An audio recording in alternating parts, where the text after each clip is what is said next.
interests of the few that want to rule the world at heart.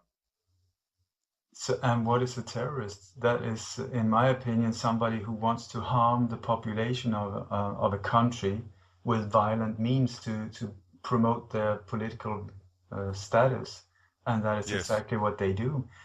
Even though yes, they look really nice on TV and they are people that you have sort of elected, at least I would call they were selected before elected, and so many of these people are with at least a double loyalty. You think they're loyal to you, I beg to differ.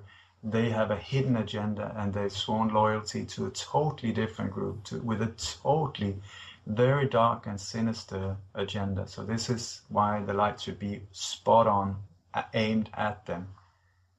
Because it's only yeah, because they've been able to hide that they've been able to get away with it for such a long time. And I just want to point out that false flag operations is a major tool of theirs. They've been using it forever and ever, and they keep using it.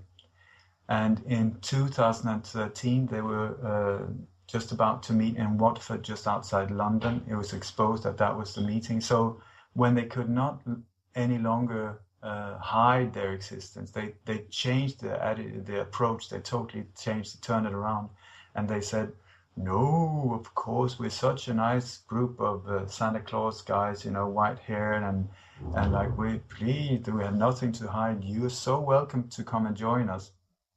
So what they did was they had a fenced in corral like a kilometer away from the hotel where the media and the truth movement and so on could gather, totally locked in, secured by police, body search, everything. And that was the way that the rest of the world could join into this meeting. And you could see the building, that was about it, way down the road, but absolute no entry, no openness, no nothing. And also, just before, a few days before this happened, when the whole media of the world was like, oh my God, can this be, are they really, do they really exist? My God, we need to go there and check it out. So while yeah. they were packing the bags, to go to London to have a look, boom, that's when the so-called beheading in Woolwich happened. Do you remember that? Two Mm. black guys that are said to have chopped the head of an English soldier. Supposedly, Oh, I love it. That one is one of the absolute best. It is so sloppily done, so badly done.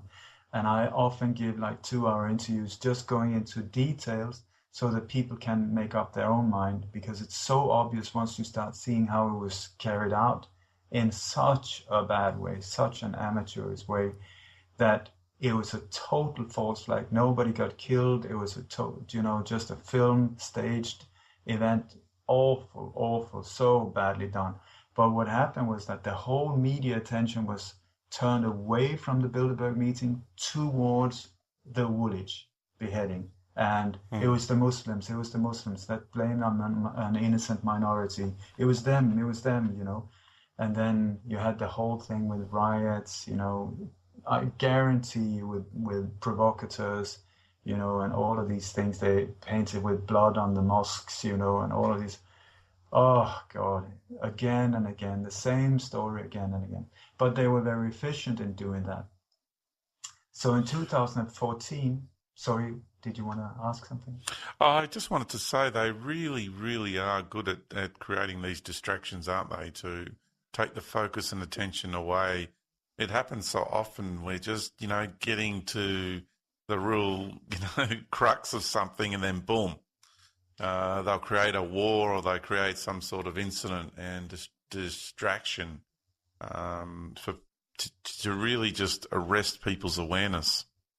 I wouldn't say that they're that good at it. I would say that we are incredibly gullible, incredibly asleep, and incredible easy to manipulate. And I think it's time Wow. for us to stop this. We are so responsible for this because when you look at it, and like I'm 30 years down the road, I cannot believe how sick we are. Yeah. How have we been able to let these people get away with the same trick because